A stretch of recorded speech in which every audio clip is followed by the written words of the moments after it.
Welcome to the Veterans Corner. I'm Ruben Treviso of the American GI Forum.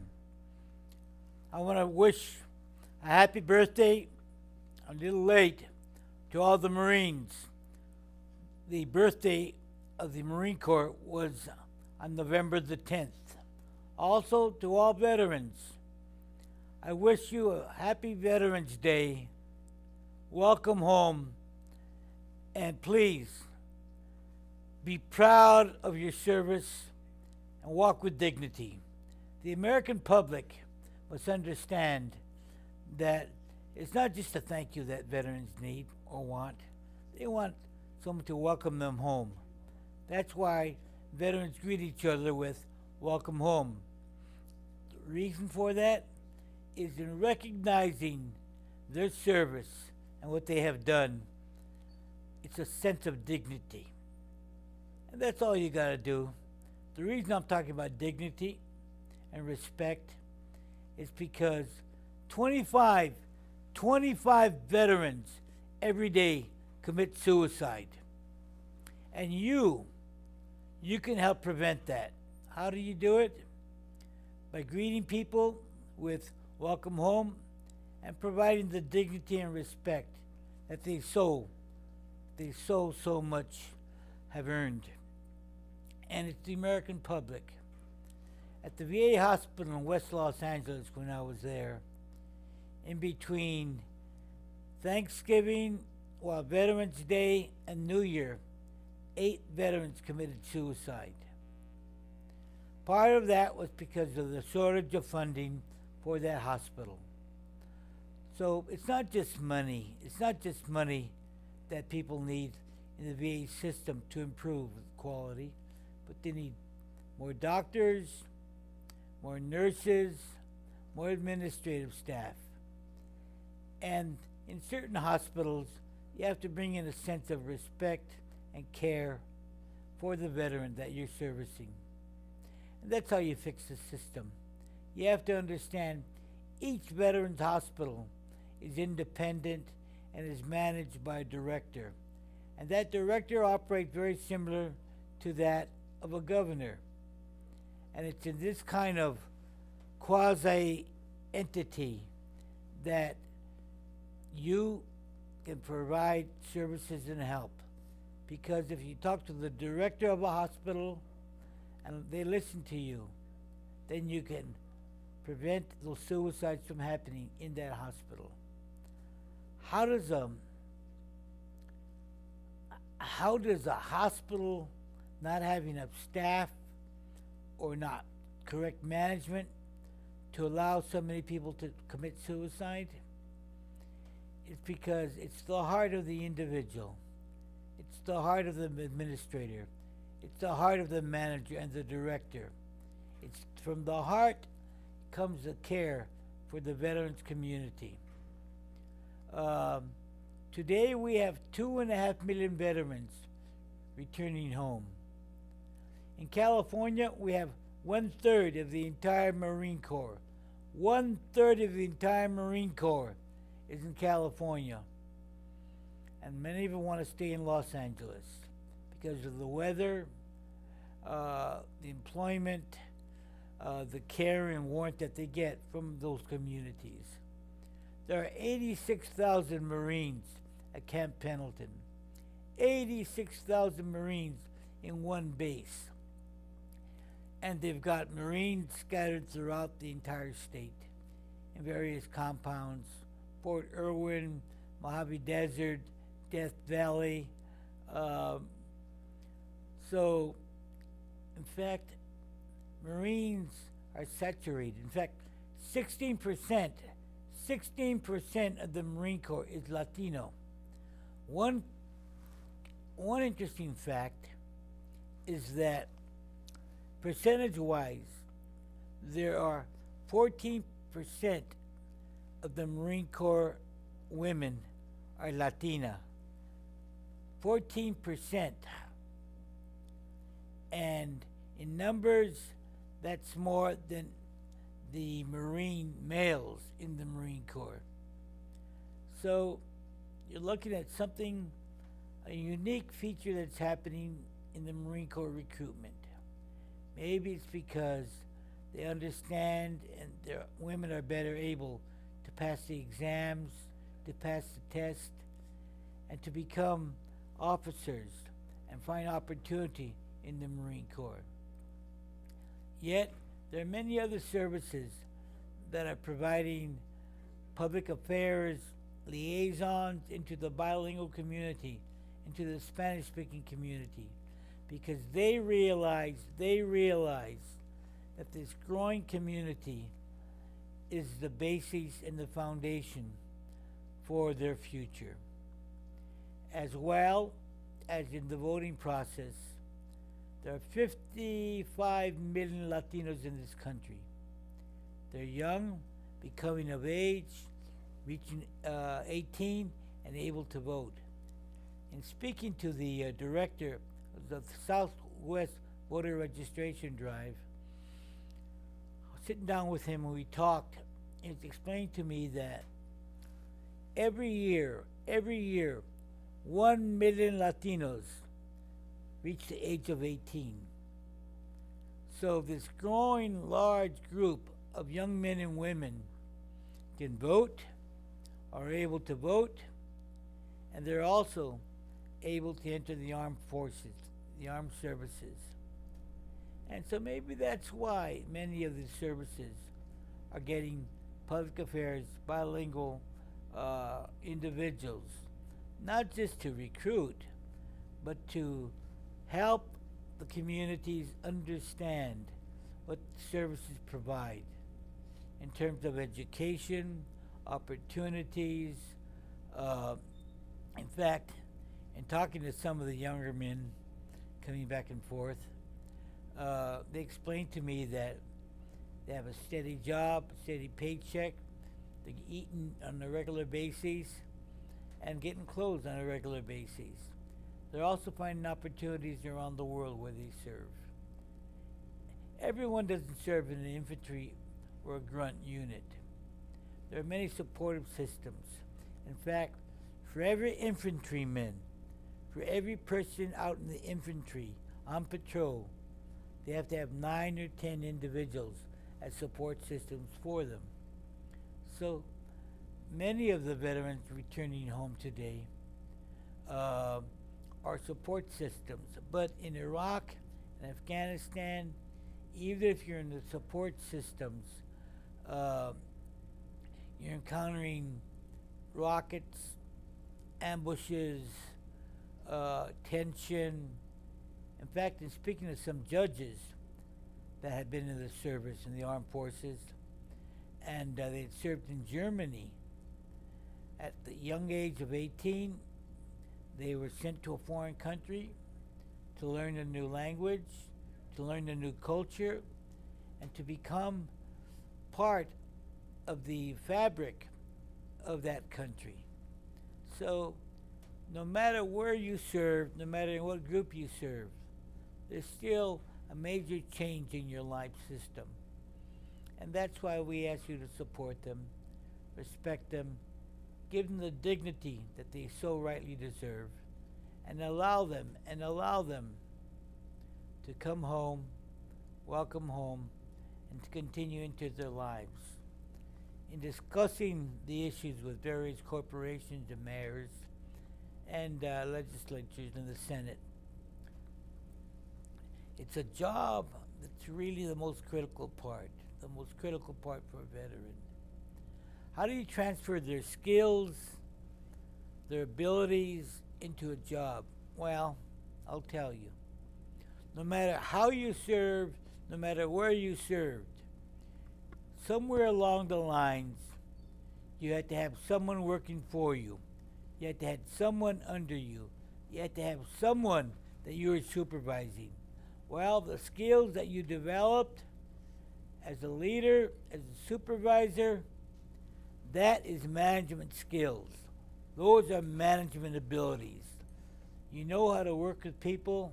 No matter where you were, even Private Zero had to have someone under them somewhere to be able to manage and direct and lead. That's the one thing that the Armed Forces teaches, is leadership.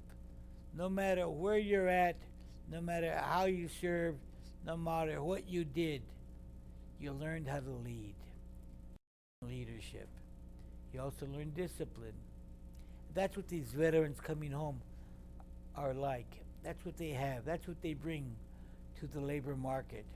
And they also bring their military skills, their scientific skills, their technological skills. And those are the things that they're offering to industry today in corporations and companies. And who's a better workforce? Someone that's disciplined, focused, is a good team player, and knows how to lead, and knows how to manage, and knows how to take orders, and knows how to follow. Those are the things that men and women returned from the armed forces are bringing to you. So I ask that the American public be aware of that. So mention it to maybe the personnel office in your office. Mention it to some of the managers. Take a look and advise any veterans in your community that you know about opportunities that are opening up. And give these young veterans that opportunity to show their skills. This past weekend, it was quite busy. In fact, on Sunday, I attended Cathedral High School honoring veterans. Well, it was a unique opportunity. Approximately 300 men and women were there to honor veterans. And so in honoring veterans, they provided a dinner, awards, raffles, entertainment, dancing. But they've been doing this for like about 6 years. So I had other individuals from other high schools approach me and say, how come we're not doing that? What needs to be done? Well, it doesn't take much. You just go to the principal of the school, you go to the alumni group, and you tell them, we want to do this. Cathedral High School's been doing this for 6 years. Can't we do it? It doesn't cost much. And so you start a tradition of honoring veterans at the that have graduated from that particular high school. Why a high school? Well, that's normally when young men and women decide to join the armed forces.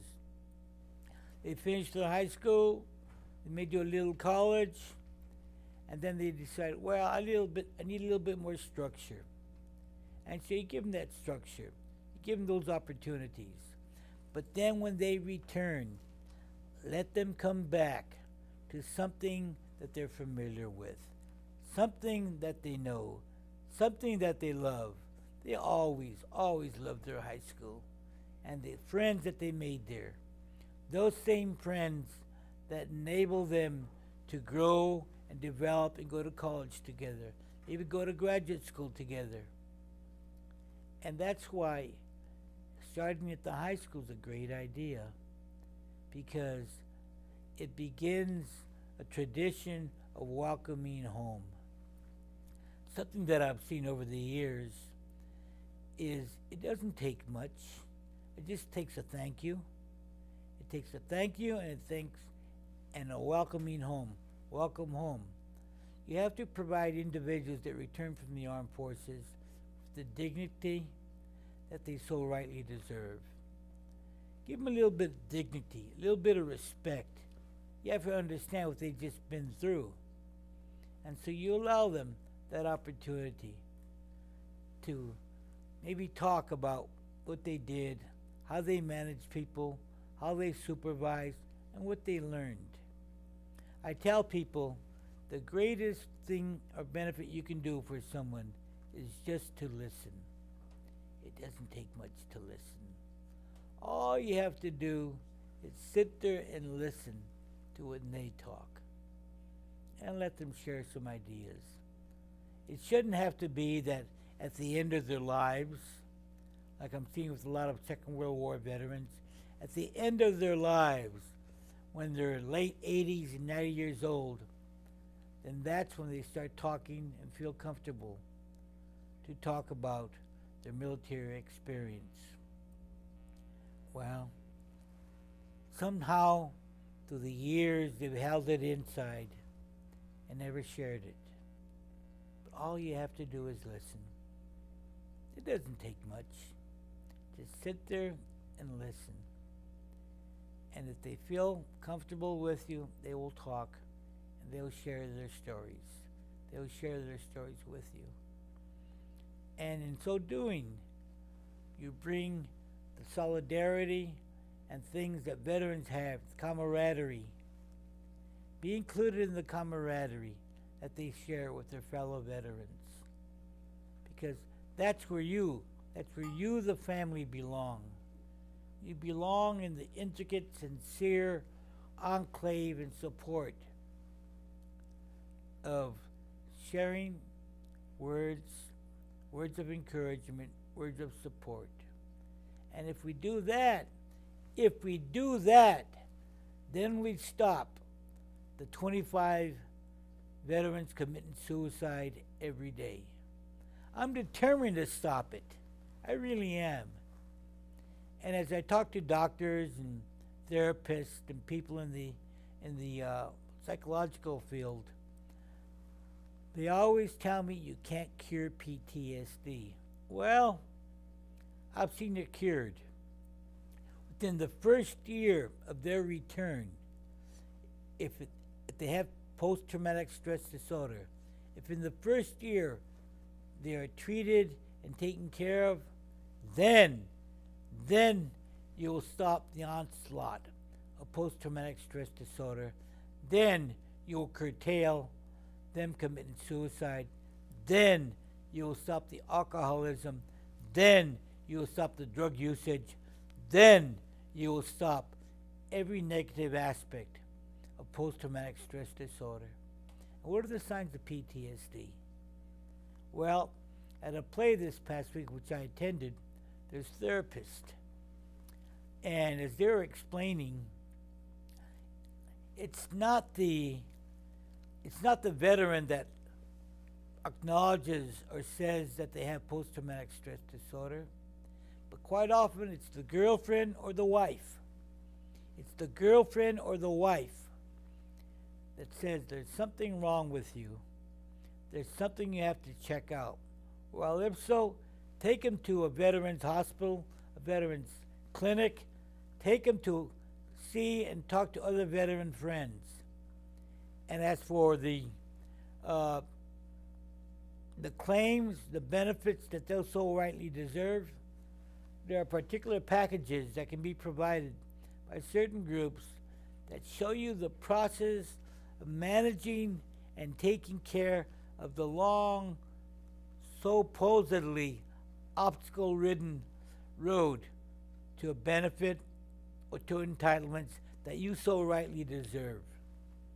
Quite often, in fact, yesterday I was speaking to someone, and they had some physical problems, all relatable to their service in the armed forces. The loss of hearing, the nightmares, the drinking, all relatable to their time in the armed forces.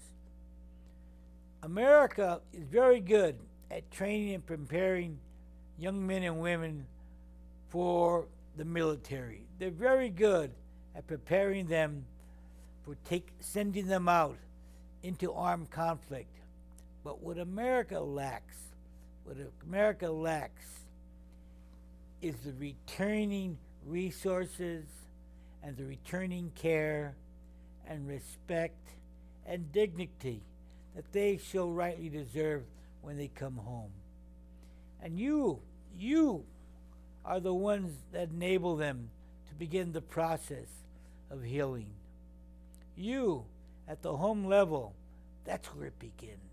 That's where it begins. It begins with you. But also, some of the things that I've seen recently, it's not just the family, it's not just the children, it's not just the grandchildren. There's a continuation of behavior that goes on. If there's a post-traumatic aggressive behavior between a returning veteran and the spouse or girlfriend, then children are affected by that, but also grandchildren, but also physiological. Post traumatic stress disorder is a physiological change in the brain. There's a chemical change in the brain. And what I'm seeing recently, well, they've known it quite often, is the children are being born with a variety of illnesses, autism, epilepsy. And these children are suffering because of some of the things that were used during the war. But now what I'm seeing is grandchildren. There is no reason why grandchildren should be suffering from whatever affected their grandparents. But I'm seeing it. I'm seeing the autism. I'm seeing the epilepsy. I'm seeing the physiological changes in grandchildren. And that has to be addressed. No one's addressing it yet. Well, you can help them and their grandchildren address it. Write to your congressperson, write to the Senate, write to the president. Because there's a certain magic number in the Senate and the White House that if you get a certain amount of phone calls on a particular issue, they take action. They take action because they hear your voice. Your voice has power. You have to enable these returning veterans, their children and grandchildren, to be taken care of and cured. There's no reason this should happen. But you are the answer to this. You have the resources. You have the knowledge. All it takes is one phone call. One phone call. But yet, you have the power and the ability through your phone call to make the changes that are necessary. Had we had your phone call, we wouldn't have had the problems in the VA system. Had enough people clamored and said, this must change, it would have changed a long time ago. And it's you. You will be the ones to enable returning veterans, their children and grandchildren to live a healthy and good life. You are the enablers. You are the individuals that can provide for them just by a little phone call to your congressional representative, to your U.S. Senator, to the White House. Make the phone calls, write a letter, but more importantly, shake the hand of a veteran and tell them, welcome home. Welcome home. Show them the dignity, show them the respect that they so rightly have earned for their time in the armed forces. No matter where they served, no matter where they served, they went through the military system and they have survived and they have become leaders in your own community. So, as you see and as they return, let them know where the jobs are. Encourage them to continue their education and become a friend. Become a friend. Not asking much. Just befriend a veteran. If you don't know a veteran, visit a hospital. Visit a veteran's hospital. Become the person that is the bridge between them and them living a wonderful life. A wonderful life. And you are the people that can provide a wonderful life for them. Become that bridge. Become that catalyst. Become that enabler to let them live a great life. As the Second World War veterans, we have said, they're the greatest generation. Well, it's the Second World War veterans, the Korean veterans, the Vietnam veterans, the Afghani Iraqi veterans. They They are the greatest generation. And each and every decade, we see the greatest generation emerging from our own communities. It's because they have all the abilities and all the skills and all the leadership to help change and improve this country, your state, and your community. And so, remember, mention to your local high school they should do something to honor veterans. Have a dinner, have a gathering, have a reception. Within your own community, who is the veteran? Get to know them. Shake their hand. Welcome them home. I'd like to stop the number of 25 veterans committing suicide every day. And all you have to do is listen. Had someone listened at that critical moment when they're so desperate and disparaging and depressed, had someone listened, you could have saved a life. Help me and other veteran advocates save a life by listening and befriending a veteran and welcoming them home and thanking them for their service. Thank them, but also welcome them home. And show them respect, show them dignity, and show them that you care for their service. I mean, as it is, Europeans love some of our service people because we saved their countries. We enabled them and brought freedom to the European countries. Still today, they have ceremonies honoring Second World War veterans because it was the Second World War veterans that freed the European nations and brought democracy and freedom to those countries. So, likewise, we will bring, as we brought freedom of religion to Japan through our involvement. So, no matter where a country is suffering, you have the ability to change and make a difference. Befriend a veteran, thank them, welcome them home. Vets, welcome home. I'm Ruben Treviso.